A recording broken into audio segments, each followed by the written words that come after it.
Haleluya, kita kasih sorak-sorai tepuk tangan yang paling luar biasa buat Tuhan kita. Shalom. Happy Sunday, salam sukacita untuk semua keluarga NDC, seluruh jemaat dan umat Tuhan yang hadir pada hari ini. Kita bersyukur sekali saudara, beberapa hari lalu kita merayakan hari kemerdekaan bangsa kita Indonesia. Bangsa kita sudah merdeka, hidup kita sudah merdeka. Amin. Kita semua hidup di dalam berkat dan perlindungan Tuhan. Karena itu mari kita mau naikkan syukur kepada Tuhan karena Tuhan sudah baik buat kita. Berapa banyak yang siap beribadah dengan segenap hati. Lambaikan tangan saudara tinggi, berikan tepuk tangan. Yes, sekali lagi yang luar biasa buat Tuhan. Haleluya, terima kasih Tuhan. Haleluya.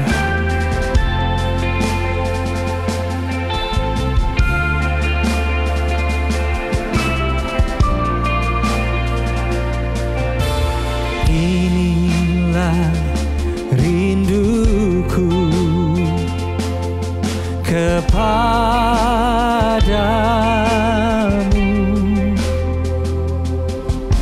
segenap hatiku menyembahmu. Oh, seluruh hidupku memujimu,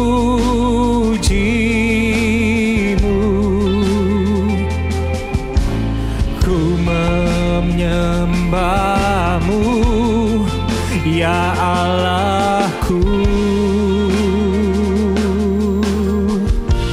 Sama-sama katakan,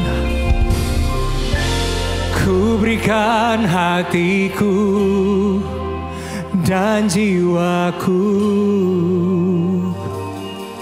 semuanya bagimu di dalam hidupku, di setiap waktu.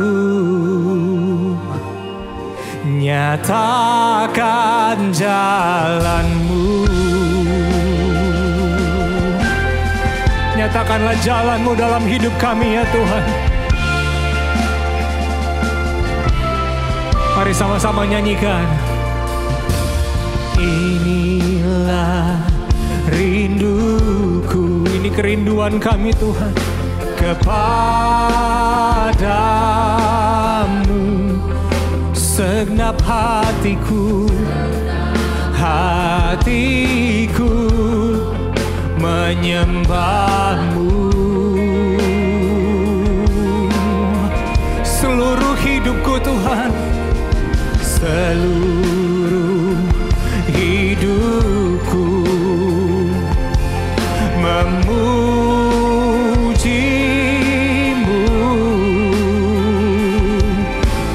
ku menyembahmu, ya Allahku. Mari bangkit berdiri bersama-sama, sembah Dia. Ku berikan hatiku dan jiwaku, semuanya bagimu Tuhan, semuanya bagimu, setiap waktu. Nyatakan jalanmu. Kami bawa segenap hati kami, seluruh hidup kami sore hari ini untuk memuji-Mu, untuk menyembah-Mu ya Tuhan. Mari angkat tangan kita sama-sama.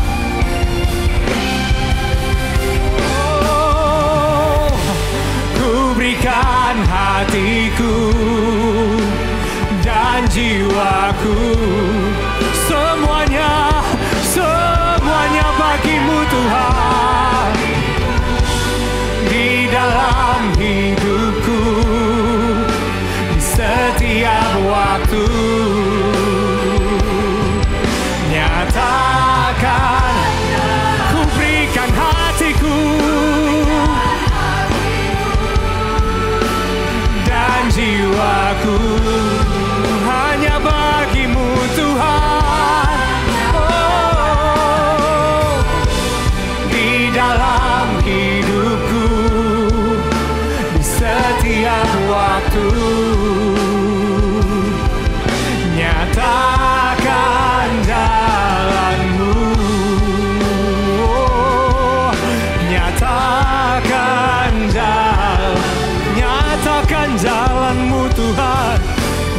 nyatakan jalan-Mu. Berikan sorak-sorai yang terbaik hanya bagi Tuhan. Mari bawa hatimu, sembah Dia.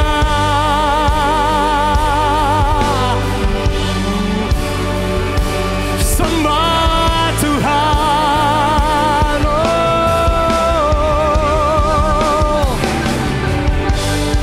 we worship You, oh God. Kami sembah Engkau, kami memuji-Mu, kami menyembah-Mu Tuhan. Oh, mari jemaat Tuhan bawa segenap hatimu menyembah Dia. Kami sembah Engkau Tuhan. Haleluya, haleluya, haleluya. Oh, haleluya, haleluya. Sama-sama katakan, ku berikan hatiku, sing it to Lord. Semuanya bagi-Mu Tuhan, semuanya bagi-Mu Yesus. Oh, di dalam hidupku, di setiap waktu, nyatakan jalan-Mu, nyatakan jalan-Mu Tuhan, nyatakan jalan-Mu.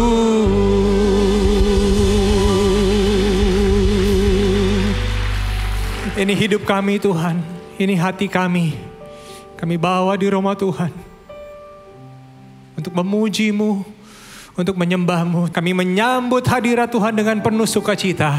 Hanya di dalam nama Tuhan Yesus kami berdoa dan bersyukur. Mari seluruh jemaat Tuhan sama-sama katakan amin. Berikan tepuk tangan semua yang siap memuji Tuhan sama-sama. Come on. Hey. Kasih yang begitu besar, lebih kuat dari dosa. Kasih yang menemukanku, selamatkan dan pulihkanku. Katakan, ku naikkan syukurku. Come on. Ku tak akan berhenti memuji, meninggikan nama-Mu, selalu menari, memuliakan-Mu. Dibebaskan, dibangkitkan, hidup yang Kau beri, dan kini hanya untuk-Mu. Hey.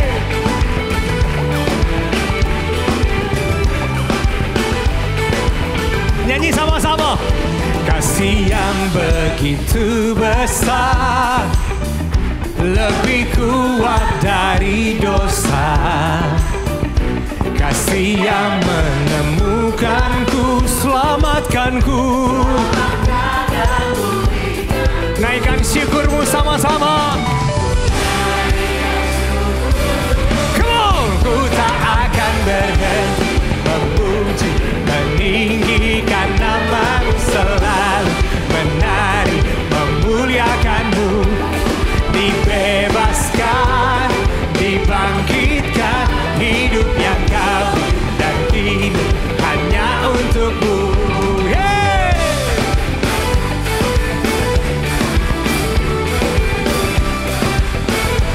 Kami rindu menari bagi-Mu Tuhan. Kami rindu bersukacita bagi-Mu Yesus Tuhan. Sama-sama katakan, ku naikkan syukurku, ku naikkan syukurku. Mari umat Tuhan yang sudah dibebaskan oleh Tuhan, sama-sama tepuk tangan di atas kepala saudara.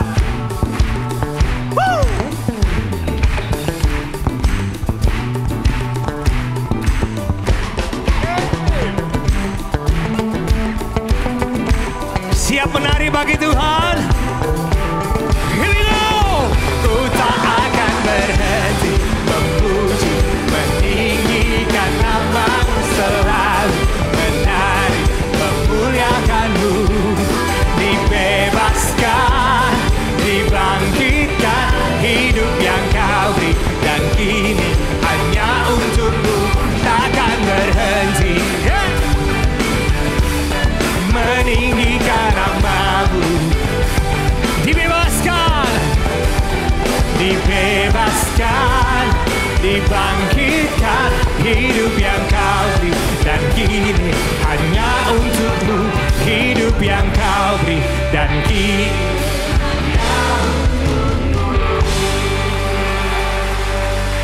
umat-umat pilihan Tuhan, umat-umat pemenang, berikan sorak-sorai bagi Dia.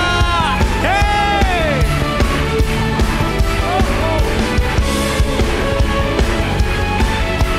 Terima kasih buat kemenangan yang Tuhan berikan bagi kami. Amin.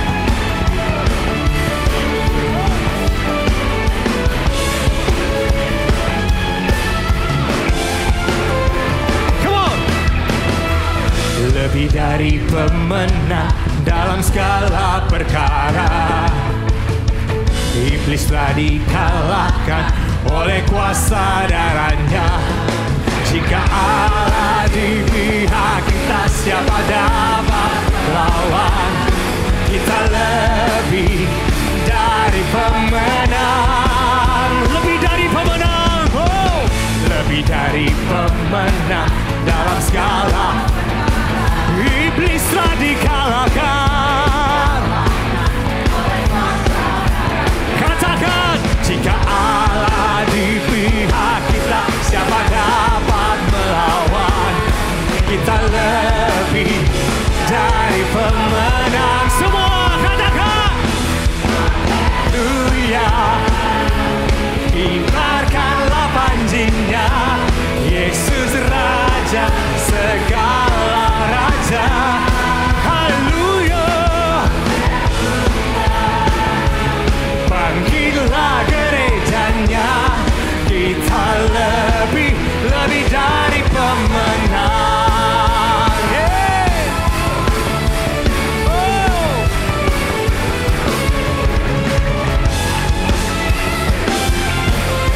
Sama-sama katakan, lebih dari pemenang dalam segala perkara. Iblis telah dikalahkan. Jika Allah di pihak kita, di pihak kita, siapa dapat melawan? Kita lebih dari pemenang. Come on, say haleluya. Yesus Raja segala raja. Oh, haleluya. Bangkitlah gerejanya, kita lebih dari. Sama-sama katakan haleluya. Kibarkanlah panjinya, Yesus Raja segala raja.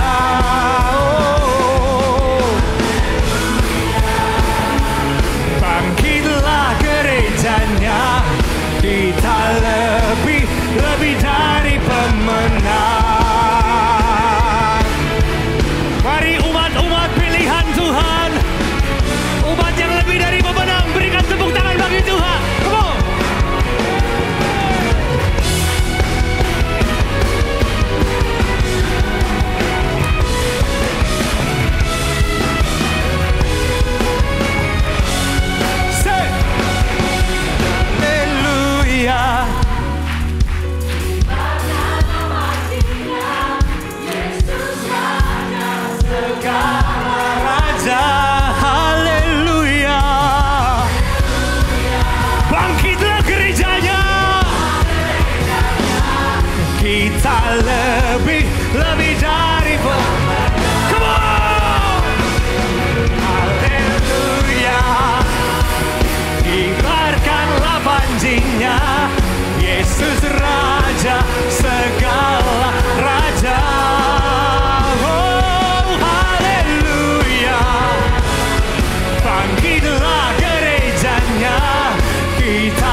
bisa lebih dari pemenang.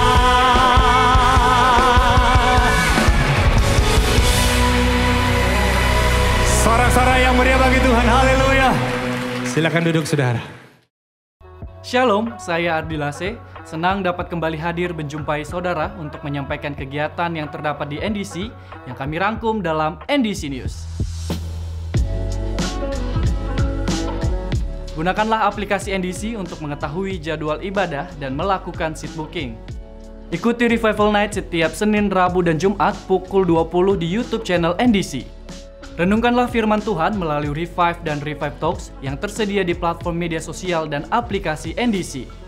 Ibadah usia indah Kamis 26 Oktober pukul 10 bertempat di NDC Greenfield. Saudara akan dilayani oleh Pastor Novandri Sukmawan. Pendaftaran premarital class telah dibuka. Kelas dilaksanakan secara onsite setiap Selasa. Pendaftaran melalui core leader dan pendaftaran terakhir pada 30 Oktober. Persepuluhan dan persembahan dapat diberikan dengan melakukan scan kode kris NDC menggunakan beberapa aplikasi berikut ini.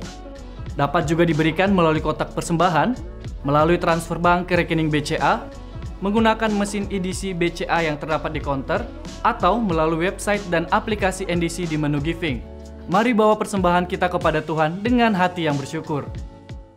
Rumah ibadah merupakan sarana keagamaan yang penting bagi pemeluk agamanya.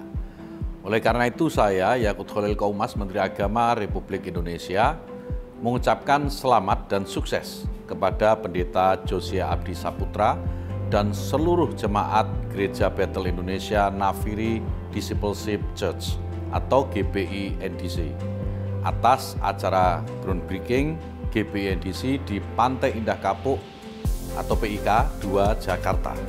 Teriring doa, semoga proses pembangunan GBI NDC ini berjalan dengan lancar dan dapat menjadi berkat bagi seluruh umat Kristiani dan juga bagi bangsa negara Indonesia.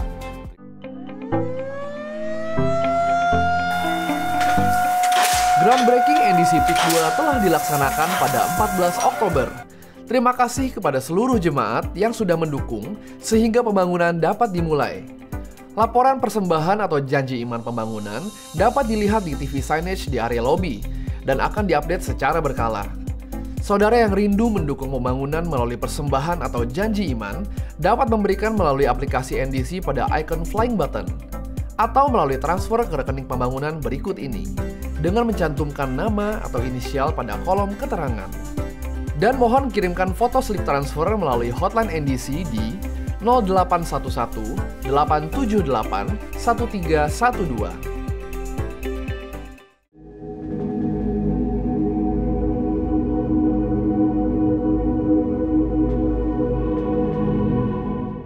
Saudara, Servant Godly Leader kembali dibuka. Kelas diadakan pada Sabtu 18 dan 25 November di NDC Living Word.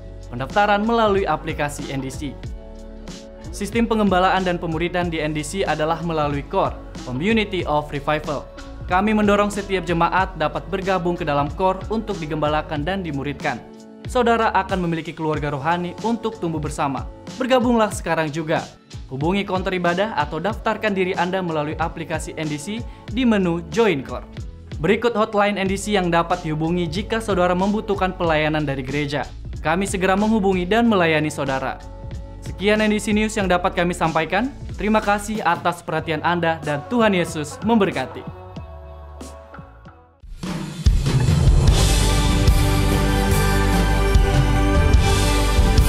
Sampai setiap suku-suku bangsa sujud menyembah-Mu Tuhan. Sampai Indonesia dipenuhi kemuliaan-Mu.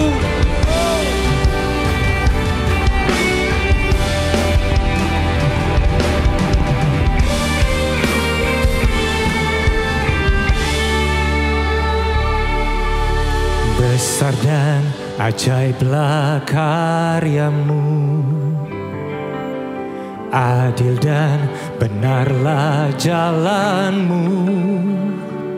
Kau Raja segala bangsa yang maha kuasa, mulia nama-Mu. Besar dan ajaiblah karya-Mu, Amin. Adil dan benarlah jalan-Mu, Kaulah Raja segala bangsa Tuhan,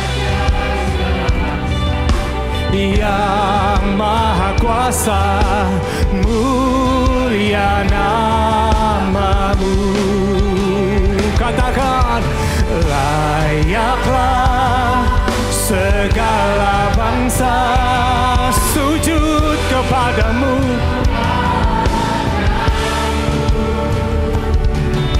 Sebab Kau Allah yang kudus, layak disembah. Besar dan ajaiblah karya-Mu, adil dan benarlah jalan-Mu Tuhan. Jalan-Mu, Kaulah Raja segala bangsa, yang Maha Kuasa, muliana.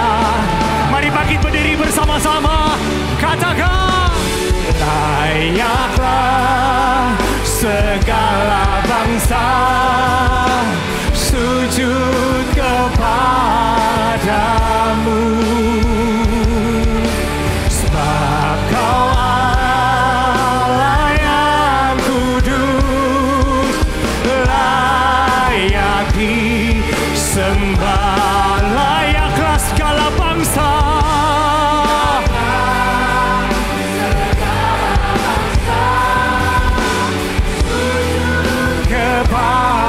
kepadamu Yesus.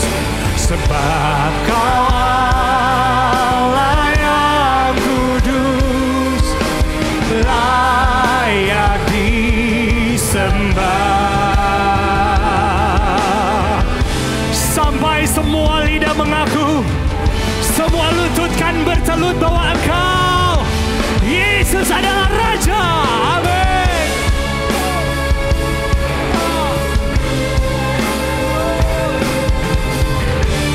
Mari angkat kedua tanganmu kepada Tuhan. Oh, layaklah segala bangsa sujud kepadamu.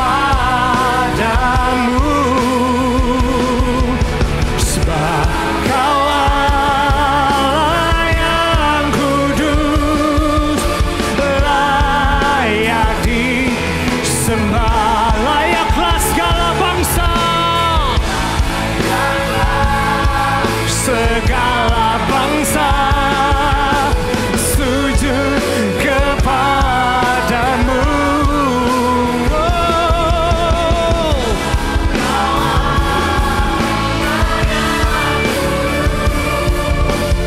Layak disembah, Kau layak disembah.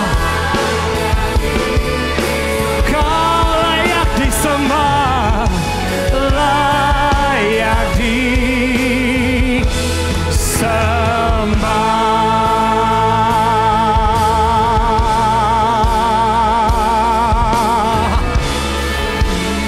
Yesus yang layak, Yesus yang layak, Yesus yang layak, layak disembah, layak disembah.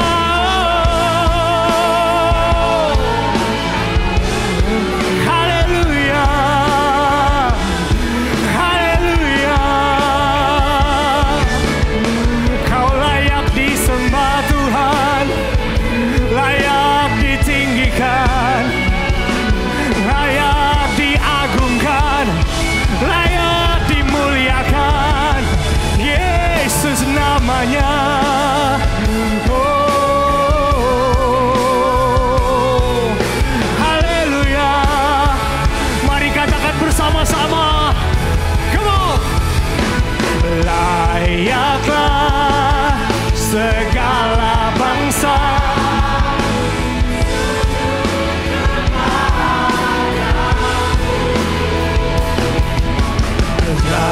Kau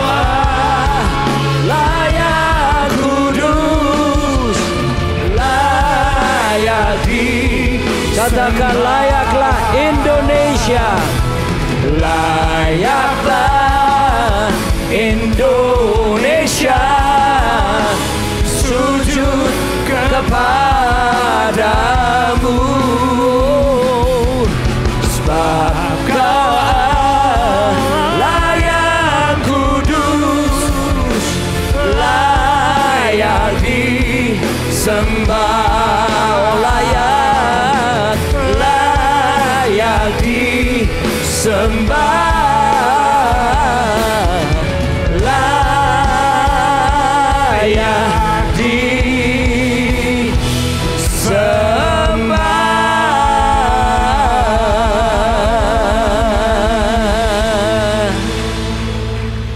Datanglah kerajaan-Mu Tuhan, dan jadilah kehendak-Mu atas setiap kami di bumi ini, di Indonesia ini, seperti di sorga. Datang kerajaan-Mu atas negara yang kami cintai ini Tuhan. Terima kasih Ebenezer. Sampai di sini 78 tahun Kau telah menyertai dalam kemerdekaan bangsa ini. Lanjutkan Tuhan pertolongan-Mu dari waktu ke waktu, dari generasi kepada generasi, sampai setiap lutut akan bertelut, setiap lidah mengaku bahwa Yesus Kristus adalah Tuhan. Berfirmanlah saat ini Tuhan dari takhta-Mu yang kudus. Nyatakan isi hati-Mu atas setiap kami. Jadikan setiap kami pelaku-pelaku kebenaran-Mu. Dalam nama di atas segala nama, Raja di atas segala raja, Tuhan kami Yesus Kristus. Katakan bersama-sama. Amin. Haleluya. Silakan saudara duduk kembali. Halo, shalom semuanya. Apa kabar saudara?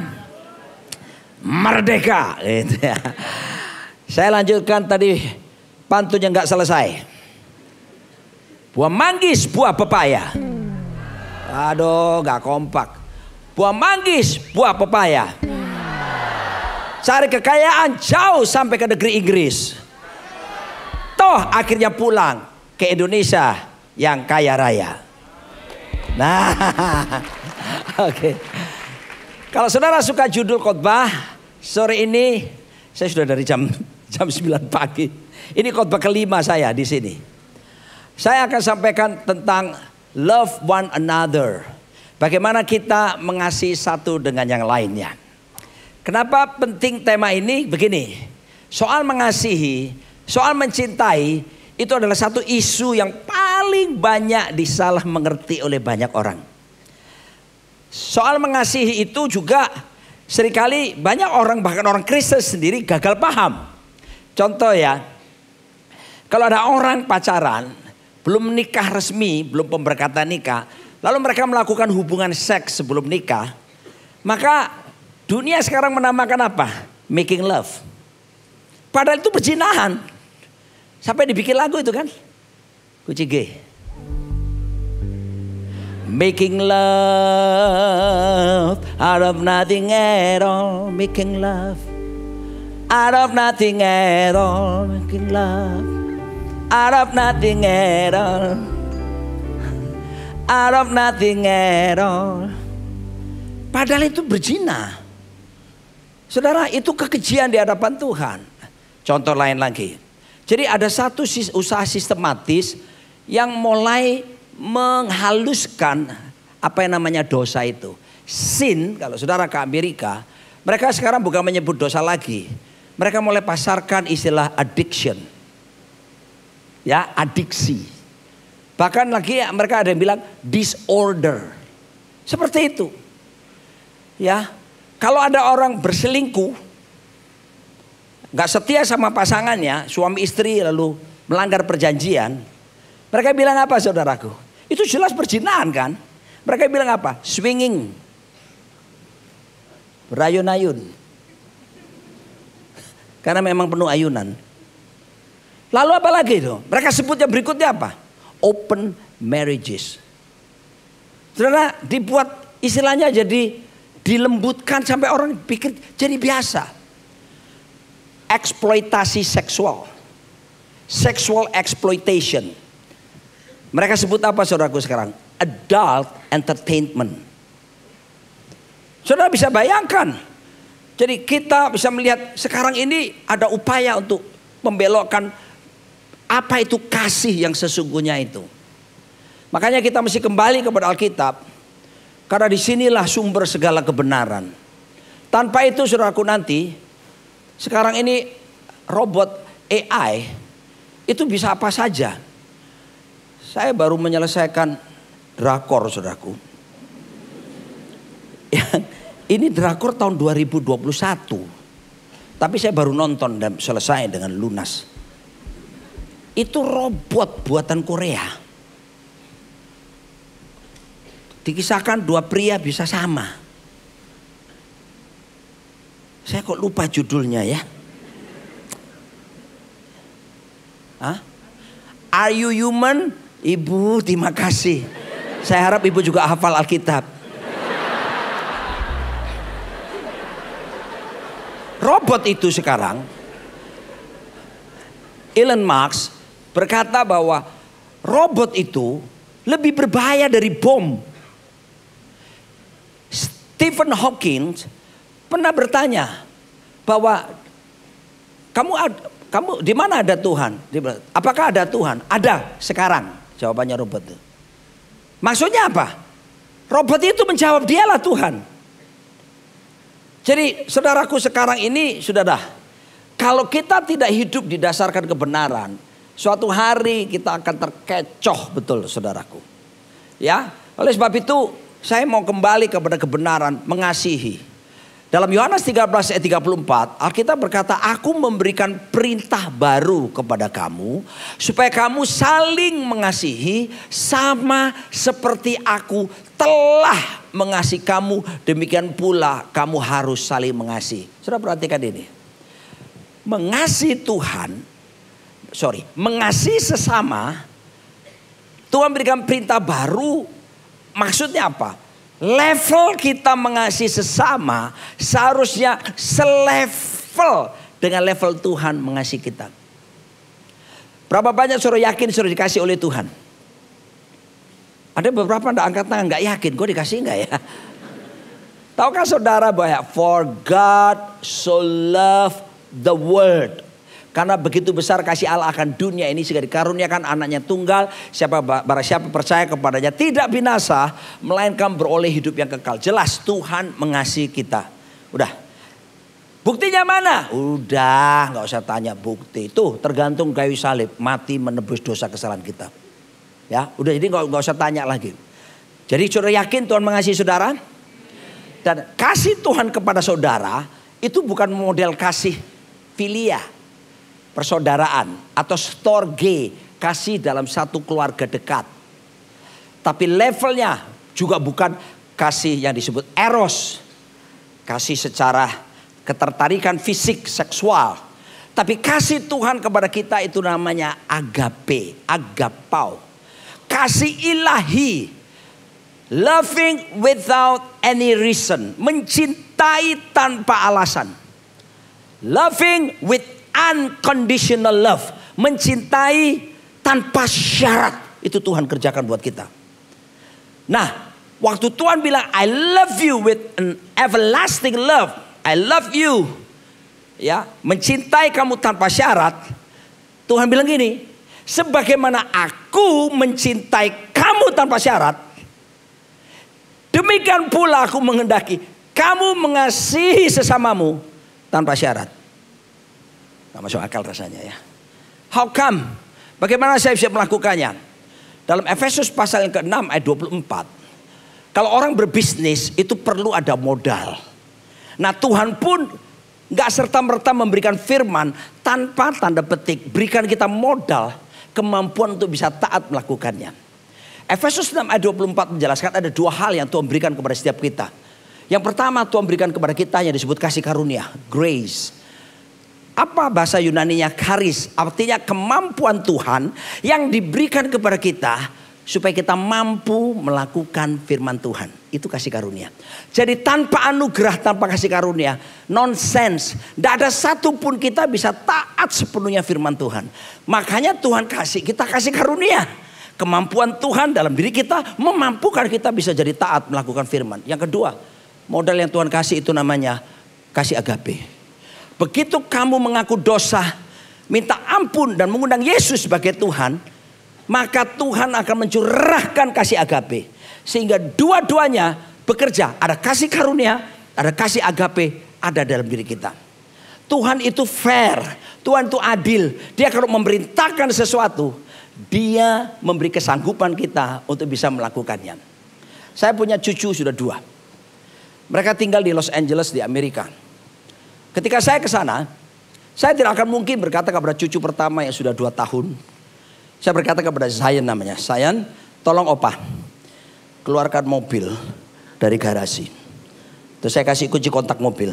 Kira-kira cucu saya akan bilang begini, opa nyebut, opa nyebut. Karena dia tidak mungkin melakukannya. Tapi kalau saya berikan kepada anak saya katakan, minta tolong keluarkan mobil, papa mau pakai. Anak saya sudah punya driving license di sana. Tentu dia bisa melakukan. Dengar saudara, ketika Tuhan memberitakan firman kepada kita, kasih sesamamu sebagaimana aku mengasihi kamu, Dia telah memberikan kemampuan kepada kita untuk bisa melakukannya. Jadi kalau sampai kita punya kebencian, dendam, tidak diselesaikan, bertahun-tahun sakit hati menyimpan, itu namanya karena kesombongan kita, kedagingan kita, kekerasan hati kita. Itu yang menghalangi dosa kita. Itu menghalangi kita tidak bisa melepaskan kasih dengan baik. Dan sebelumnya, tadi dibilang Yesus perintah baru. Tapi perintah sebelumnya, ini salah ketik, sebenarnya bukan perintah lama. Perintah sebelumnya diberkata begini.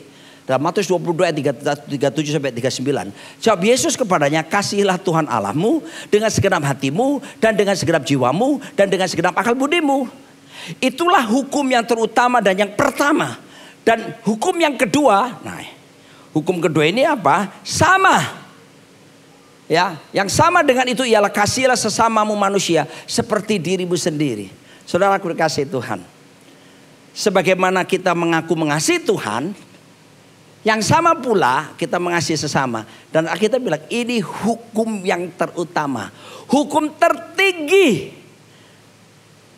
Beberapa kita mungkin berpikir.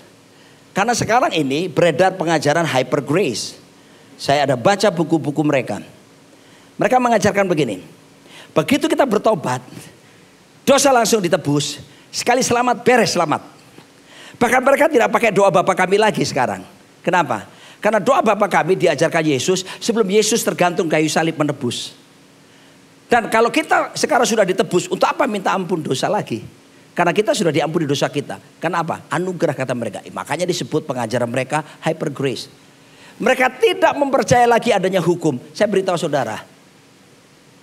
Kasih karunia diberikan kepada kita bukan untuk meniadakan hukum. Tapi kasih karunia diberikan kepada kita justru membuat kita taat melaksanakan hukum. Karena hukum tertinggi Yesus bilang. Itu mengasihi Tuhan, mengasihi sesama. Itu masih hukum. Dan dengar ini. Pelanggaran terhadap hukum. Kegagalan melakukan hukum. Ada konsekuensi hukum yang harus dihadapi. Setuju gak saudara? Kita tinggal di negara Republik Indonesia yang kita cintai ini. Disebut negara hukum. Dan hukum diperlakukan adil rata semua rakyat. Kalau saudara melanggar undang-undang, melanggar peraturan, saudara misalnya kedapatan mencuri, maka saudara harus berhadapan dengan hukum. Menerima konsekuensi hukum, saudara harus masuk penjara. Itu wajar. Saudara bisa mengerti di situ? Walaupun namamu Matius, Markus, Lukas, Yohanes, kamu tetap harus mendapatkan konsekuensi hukum karena kamu melakukan pelanggaran hukum. Saya keluar masuk di lapas Cipinang, bukan jadi narapidana, maksudnya pelayanan. Saya sedih kalau saya kenalan dengan mereka dan saya dapati, siapa namamu? Matius Pak. Siapa kamu? Yohanes Pak. Siapa kamu? Petrus Pak. Siapa kamu? Samuel Pak. Dan saudaraku, tindak pidana yang dilakukan, bahkan ada anak pendeta. Pelayanan musik di gereja. Masuk lapas Cipinang. Gara-gara apa? Hobi menyekap gadis-gadis. Termasuk memperkosanya. Nama Alkitab semua. Ngerti, Alkitab tahu. Saudaraku, mengekspresikan kasih yang tidak benar. Dan yang paling menyedihkan adalah apabila ada kepala pelayanan penjara berkata kepada kami hamba Tuhan, Puji Tuhan Pak Pendeta, jemaat bertambah banyak. Itu kan memilukan. Kalau jemaat bertambah banyak di NDC CPC ini puji Tuhan. Tapi kalau jemaat bertambah banyak di lapas, itu lain ceritanya Pak. Yesus menginginkan kita ini menjadi pelaksana-pelaksananya. Mengasihi itu saudaraku dikasih Tuhan, levelnya sama. Sudah ada kasih karunia, sudah ada kasih agape. Dia fair loh. Jadi kalau kita gak bisa praktek, itu kedegilan hati kita. Pemberontakan ada dalam diri kita. Seharusnya kita mau taat sepenuhnya. Nah, Yesus berkata kasih sesamamu seperti dirimu sendiri. Artinya ini, before you love others, you have to love yourself. Sebelum kamu bisa mencintai orang lain, mengasihi orang lain, kamu harus menerima, mencintai dirimu sendiri. Sebab gini loh, selama kita tidak bisa selesai dengan diri kita sendiri, kita tidak akan mungkin bisa mengasihi orang lain dengan baik. Makanya kita perlu beres dulu dengan diri kita. Kita perlu berdamai dengan diri kita. Kalau boleh dikatakan gini, I love you because I love me. Saya melayani konseling rumah tangga 31 tahun. Sudah 31 tahun saya terlibat pelayanan konseling, pastoral konseling. Saya lihat suami istri datang berantem. Dan ketika saya cari akar permasalahannya, saya menemukan beberapa hal. Salah satunya, masing-masing suami istri belum selesai dengan dirinya. Belum berdamai dengan dirinya. Supaya saudara tidak susah, izinkan saya mengisahkan saya sebelum ketemu Tuhan Yesus secara pribadi. Saya dulu tidak berdamai dengan diri saya. Dari luar kelihatan baik-baik saja. Padahal saya aslinya dari dalam tidak baik-baik saja. Kenapa? Saya minder. Kenapa saya minder? Ketinggian saya hanya 158 cm saja. Berbagai upaya menggunakan alat meninggikan badan mulai ortopedi. Dan alat yang lain menggunakan baterai yang digerakkan di kaki dan bergetar menggetarkan seluruh tubuh. Dan dijanjikan seluruh ruas tulang belakang yang ada kurang lebih 18 ruas tulang belakang. Masing-masing 1 cm. Maka paling tidak saya bisa tinggi sampai 20 cm. Saya bayangkan saya setinggi 178 cm. Saya bayangkan ketika saya jalan cewek-cewek melihat saya. Saya lakukan dengan rajin. Dan baterai berganti baterai. Ortopedi digantungkan di kusen, ditarik demi tarik, latihan tiap hari. Dan ketika saya ukur saudaraku, tetap sama. Minder. SMA saya harus pakai sepatu, nggak bisa pakai pantofel, pakai sepatu model cat seperti itu, saya harus tambah dengan kain atau kapas. Sehingga menambah lumayan 3 cm. Kalau saya jalan dengan cewek yang lebih tinggi dari saya berusaha menyamai dia. Supaya kelihatan sama. Saya juga heran kenapa dia mau sama saya. Saya jalan gini, kamu tinggal di mana? Saya belum selesai dengan diri saya. Akibatnya saudaraku, dalam membangun hubungan dengan orang lain, selalu ada benturan. Ternyata saya renungkan, kenapa saya belum selesai dengan saya belum berdamai. John Maxwell, seorang pakar leadership yang ahli itu, banyak menulis buku. Saya punya beberapa bukunya. Salah satu buku yang selesai saya baca dan saya pelajari namanya Equip. Dia pernah bilang begini, ada 2 hal utama yang menyebabkan gereja bermasalah, gereja bisa pecah dan sebagainya. Yang pertama dia bilang, masalah utama, bukan ada 2, maksud saya ada 1 masalah utama. Bukan masalah doktrinal pengajaran, walaupun doktrinal itu bisa bikin masalah. Tapi bukan masalah utama. Yang kedua juga bukan karena struktur organisasinya. Memang struktur bisa menjadikan masalah, tapi bukan masalah utama.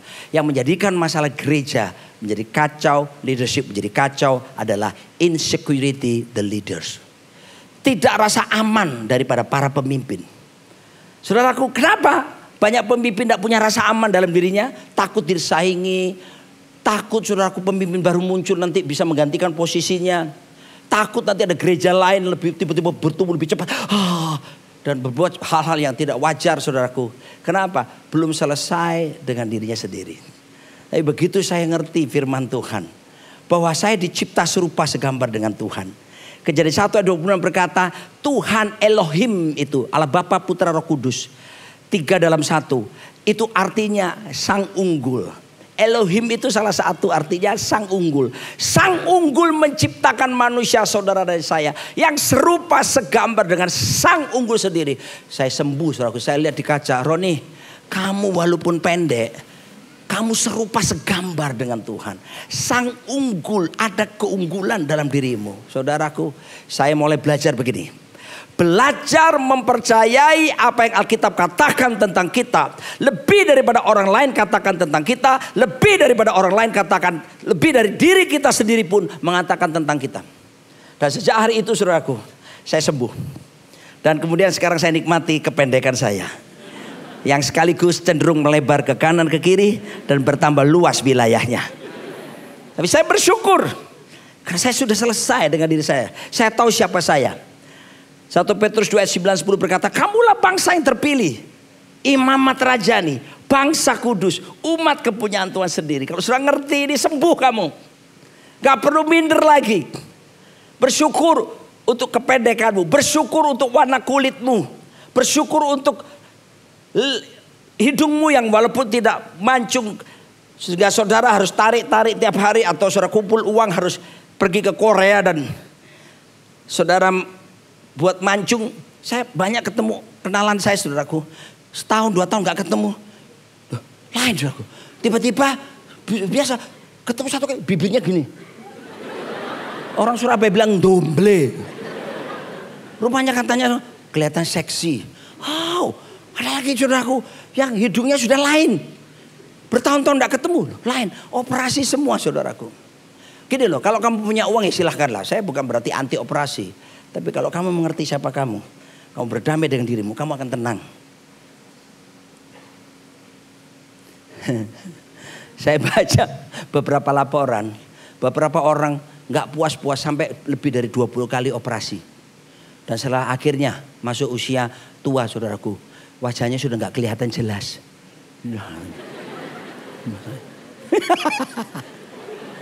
Berdamailah dengan dirimu. Makanya Tuhan bilang, kasih orang lain, kasih dirimu orang lain seperti dirimu. Beres dulu, baru bisa beres kepada orang lain. Sebab begini, saya ulangi lagi ya. Gagal melakukan hukum kasih menimbulkan apa yang disebut konsekuensi, hukuman. Ekstrim sekarang saya. Gagal melaksanakan hukum kasih berimplikasi kepada dosa. Dan ketika kita tetap dalam dendam, tidak ada pengampunan, Alkitab bilang Roma 1 ini, maka akan ada murka Allah akan dinyatakan. Karena itu Allah menyerahkan mereka kepada keinginan hati mereka. Jadi mereka ini dulunya orang-orang yang mengenal Tuhan. Oke? Mereka sudah percaya Tuhan, mengenal Tuhan. Orang yang mengerti tentang apa itu kasih seharusnya. Tetapi menyimpan dendam, menyimpan pelanggaran dosa, tidak memegang hukum tertinggi, yaitu mengasihi Tuhan, mengasihi sesama. Ayat yang ke-24. Karena itu Allah menyerahkan mereka kepada keinginan hati mereka akan kecemaran, sehingga mereka saling mencemarkan tubuh mereka. Sebab mereka menggantikan kebenaran Allah dengan dusta, dan memuja dan menyembah makhluk dengan melupakan penciptanya yang harus dipuji selama-lamanya. Amin. Saya khawatir, saudaraku, nanti orang-orang yang gak kenal Tuhan dengan baik, gak mau mengasihi Tuhan, mengasihi sama dengan benar, gak takluk kepada kebenaran, nanti Wahyu 13 ayat 12 itu bahaya. Di Alkitab dibilang gini, ada patung. Ternyata antikris bisa buat patung itu berbicara. Siapa yang pernah tahu baca ayat itu? Mungkin kalau gak percaya ditampilkan, supaya saudara tahu bahwa saya serius ini. Apa itu, saudaraku? Kalau saya kira-kira sekarang ya, robot AI. Saudara, di Jerman sekarang kebaktian enggak pakai pendeta. Robot yang khotbah. Dan sekarang ini semua dipermudah kayak ChatGPT. Itu orang bikin skripsi, tesis, disertasi, Kalau enggak kita dosen penguji teliti dengan baik atau dosen pembimbingnya dengan baik, orang sekarang bisa ngambil langsung dari sana. Nanti akan ada di Alkitab sudah bilang ada patung kan nggak bisa ngomong, tapi nanti dibuat oleh antikris, patung jadi ngomong, jadi bereaksi seperti manusia. Kan seperti tadi dulu, are you human? Itu sampai ceweknya bingung, ini hasil atau enggak? Saya bayangkan Korea udah bisa berpikir sejauh itu. Itu film tahun 2021. Saudaraku, ke depan kalau ada orang-orang tidak tertanam hatinya hidupnya kepada Kristus, pasti mudah dibohongi oleh keadaan dunia. Ayat 26. Karena itu Allah menyerahkan mereka kepada hawa nafsu yang memalukan. Sebab istri-istri mereka menggantikan persetubuhan yang wajar dengan yang tak wajar. Gila gak tuh? Terus. 27. Demikian juga suami-suami meninggalkan persetubuhan yang wajar dengan istri mereka. Dan menyala-nyala dalam birahi mereka seorang terhadap yang lain. Sehingga mereka melakukan kemesuman. Kalau orang Amerika bilang making love, addiction, disorder. Laki-laki dengan laki-laki. Homoseksual. LGBT. Dan karena itu mereka menerima dalam diri mereka balasan yang setimpal untuk kesesatan mereka. Kalau ada di antara saudara yang punya kecenderungan menyukai sesama jenis, saya tidak berniat melukai hati saudara. Saya mengasihi saudara. Tapi kalau saudara tetap tinggal di situ, saudara akan berhadapan dengan murka Allah. Saudara harus bertobat. Saya sudah menangani beberapa orang dan mereka bisa sembuh asal mau dimuridkan. Pemuridan penting. Kalau cuma datang seminggu sekali seperti ini sulit sekali. Harus ada pendampingan pemuridan. Saya mengucapkan satu kata benda.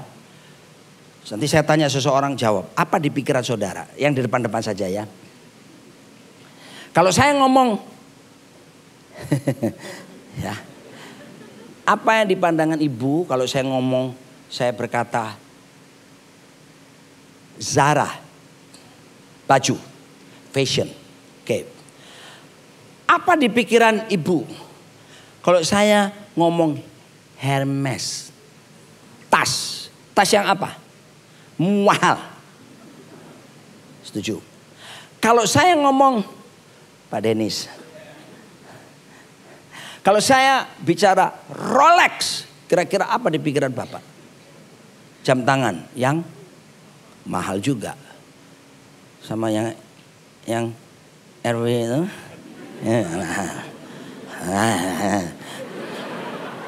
Oke. Sekarang saya tanya pada semua. Kalau saya mengucapkan kata ini, apa di pikiran saudara? Gereja.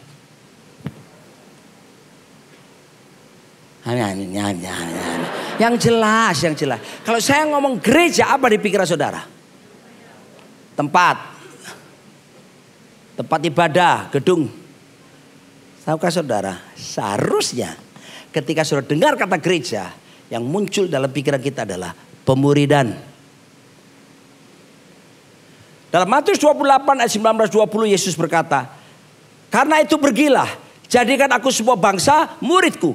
Dan baptiskanlah mereka dalam nama Bapa, Anak dan Roh Kudus. Dan ajarkanlah mereka melakukan segala sesuatu yang telah kuperintahkan kepadamu. Dan ketahuilah aku menyertai kamu senantiasa sampai kepada akhir zaman. Ada 4 kata kerja di situ. Pertama, pergi. 2, jadikan murid. 3, baptis. 4, ajar. Tapi dari 4 kata kerja ini, ada satu yang disebut kata kerja induk atau imperatif. Itulah jadikan murid. Karena dia kata kerja induk, imperatif, maka itu berubah menjadi perintah. Maka kalau saudara ingin terlibat dalam pemuridan, salah satu bentuk pemuridan itu bisa melalui core.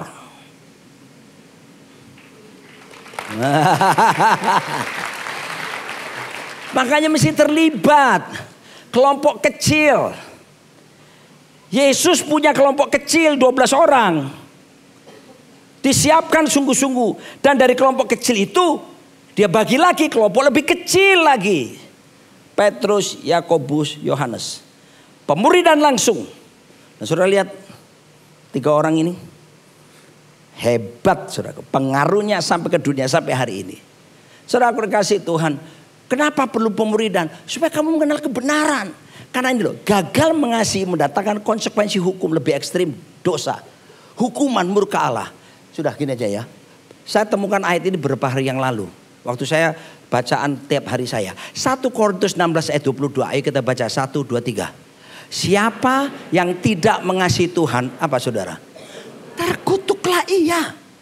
Maranatha. Ini surat Rasul Paulus ditujukan kepada jemaat Korintus. Bukan orang di luar Yesus ini.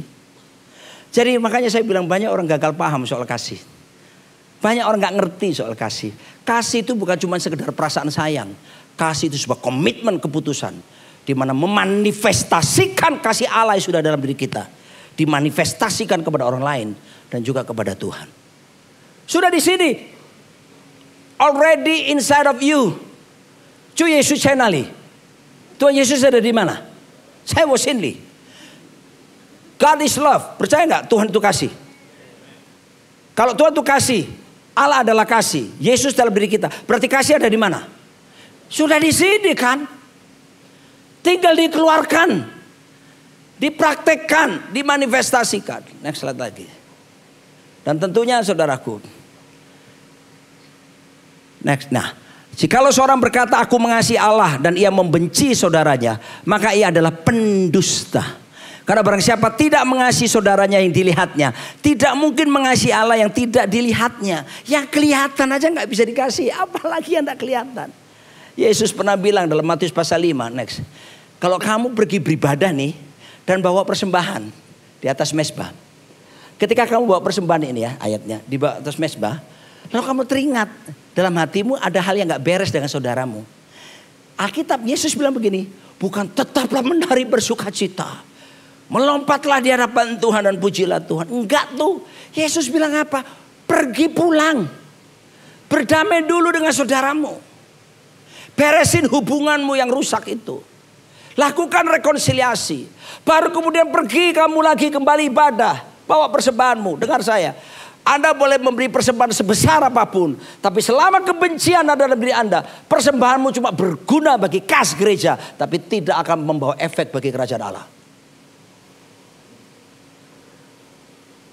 Banyak kali kita berpikir saudaraku. Nyanyian kita, ibadah kita pasti menyenangkan Tuhan. Belum tentu. Amos 5 ayat 21. Saya baca ini ya. Saya bukan menyinggung kalian prinsip worship. Enggak. Coba ini buat introspeksi kita masing-masing. Dengar. Aku membenci. Benci loh. Benci Tuhan gak suka. Kenapa? Aku menghinakan perayaanmu. Dan aku tidak senang kepada perkumpulan rayamu. Tuh lihat. Perkumpulan rayamu tuh ya kayak kebaktian kita ini. Loh Pak kan kita memuji Tuhan. Belum tentu disenangi Tuhan. Saya sudah nyanyi sehebat-hebatnya. Belum tentu Tuhan berkenan. Ayat ini berkata next slide. Sungguh apabila kamu mempersembahkan kepadaku korban-korban bakaran dan korban-korban sajianmu, bisa jadi itu perpuluhan, bisa jadi itu uang persembahan kita, aku tidak suka.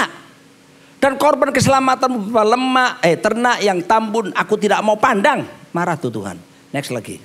Jauhkan daripadaku keramaian nyanyian-nyanyianmu, lagu gambusmu, dulu gambus, sekarang jazz, pop, apapun ya. Aku tidak mau aku dengar. Dan berikutnya, perhatikan 24 ini. Tetapi biarlah keadilan bergulung-gulung seperti air. Dan kebenaran seperti sungai yang selalu mengalir. Selama kita tidak bergaul dengan keadilan dan kebenaran. Dan kebenaran itu adalah firman. Salah satu ekspresi kebenaran mengasihi Tuhan dan mengasihi sesama. Maaf saudara. Dalam standar Tuhan, ibadah kita sia-sia. Makanya saya dari depan tadi bilang ini banyak disalah mengerti.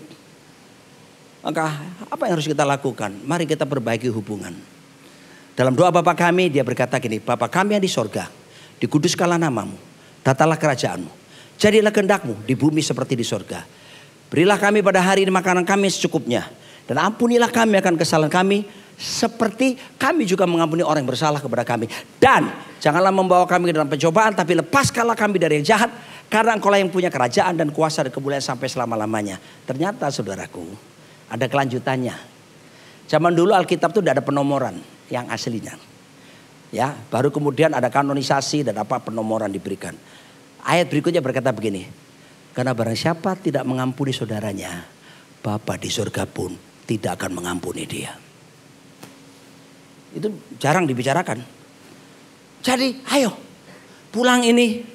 Kalau ada gak beres dengan saudaramu, bereskan. WA dia. Kalau saudara ada kesalahan, minta maaf. Kalau saudaramu berkata, gak usah minta maaf. Udah gak bisa. Gak apa-apa, sudah selesai. Artinya apa? Saudara sudah melakukan tanggung jawab saudara. Tapi tetap doakan dia. Supaya one day satu hari hubungan saudara bisa dipulihkan. Saya tutup dengan beberapa poin. Kali ini saya baca langsung karena sudah selesai waktu saya. Berkat Tuhan. Berkatnya apa Pak kalau saya mengasihi Tuhan? Bahkan saya mengasihi sesama. Berkat Tuhan dicurahkan. F. Mazmur 133 berkata. Sungguh alangkah baiknya. Sungguh alangkah indahnya bila saudara semua hidup rukun bersama. Atasnya seperti minyak di kepala Harun yang kejanggut dan jubahnya turun, seperti embun di bukit Sion mengalir ke bukit Sion. Sebab kesanalah Allah agar berkat-berkatnya tercurah. Tuh lihat, kalau hidup rukun berkat-berkat dicurahkan. Aduh, saya kan bilang dari tadi atas. Itu ada ayatnya di atas. Ya udah nggak apa-apa, kan kau banyak kasih. Ini namanya ujian kasih. Nomor 2, kenapa? Berkat apa lagi? Ada berkat Tuhan dicurahkan. Yang kedua, pengurapan pun dilepaskan. Supaya kita bisa melayani Tuhan dan sesama ada urapan. Urapan itu zat ilahi yang memberikan kita kemampuan untuk bisa melayani Tuhan. Bisa melayani sesama kita. Wow. Saudaraku, perhatikan orang-orang miskin di luar sana. Banyak orang yang butuh bantuan kita. Bahasa Indonesia itu saya senang. Lebih baik dari bahasa Inggris. Kalau sudah menerima sesuatu, orang Inggris akan bilang apa? Thank you. Kamsahamnida. Ya. Tapi kalau bahasa Indonesia apa? Terima kasih. Terima kasih. Hebat ya. Dan yang ketiga, kehidupan selama-lamanya disediakan. Haleluya. Ada kekekalan yang disediakan bagi setiap kita. Berikutnya lagi 4. Menjadi berkat keteladanan bagi dunia. Yesus bilang gini, kalau kamu saling mengasihi, dunia akan tahu bahwa kamu adalah murid-muridku. Jadi teladan kita. Dan berkat yang terakhir yang saya mau bagikan kepada saudara. Tolong next. Tolong disajikan. Di layar. Next. Tuhan Yesus memberkati Anda semua. Karena waktu ya, mau pengen tahu ulasan lebih jelas lagi dari semuanya, dapatkan bukunya di apotek-apotek terdekat dan toko-toko obat. Di belakang di counter saya bisa dapatkan, dan seluruh hasilnya bahkan royalti 100% dipersembahkan semua untuk pelayanan misi. Kita bagi bersama-sama. Hidupku menggenapi firman-Mu, tanda mujizat sertai tiap langkahku. Kau bersamaku di dalamku, jadi bukti kebesaran-Mu. Lagu ini Pak Denis, saya pergi kemana-mana, saya keliling. Setelah khotbah saya suka nyanyikan lagu ini. Karena lagu ini kata-katanya bagus. Hidupku menggenapi firman-Mu. Jadi apa? Melakukan. Jadi bukan cuma dengar khotbah, ulang, pikir lagi. Enggak. Saya mau menggenapi. Terus gini dong. Sebetulnya hidup dalam Kristus itu apa sih? Kalau saya membuat satu kalimat pendek aja ya. Mungkin tidak mengenakan daging saudara, tapi ini kenyataan, ini yang saya pelajari. Pak Dennis pasti setuju ini. Gini, sebetulnya kalau saudara sudah dalam Kristus, maka definisi hidup begini. Mati bagi dunia, tapi hidup bagi kehendak Allah. That's it. Mati bagi dunia, hidup bagi kehendak Allah. Pak, apa bisa jadi kaya? Bisa. Pak, apa bisa dapatkan hal yang lebih tinggi? Bisa. Asal kamu berjalan dalam kehendak Tuhan. Makanya katakan lagu ini. Hidupku menggenapi firman-Mu. God bless you all. Tanda mujizat sertai tiap langkahku. Kau bersamaku di dalamku. Jadi bukti kebesaran-Mu. Mari yang percaya berikan tepuk tangan yang meriah buat Tuhan Yesus. Haleluya.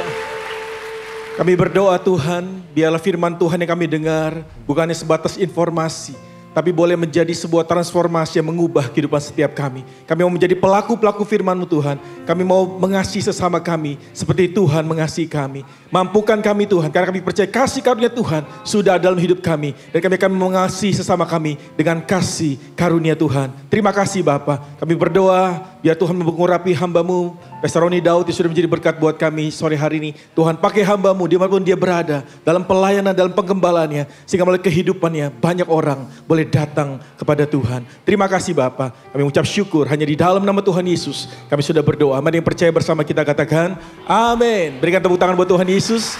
Puji Tuhan. Silakan duduk Bapak Ibu Saudaraku. Terima kasih untuk Pastor Roni Daud Simeon yang sudah menjadi berkat buat jemaat NDC sore hari ini. Baik Bapak Ibu Saudara, kami mengundang Bapak Ibu Saudara yang punya permohonan doa. Saudara bisa menghubungi nomor WhatsApp yang ada di layar, atau saudara bisa scan kris yang ada di sana, QR Code yang ada di sana. Nanti akan ada ratusan pendoa yang berdoa untuk setiap pokok doa yang masuk.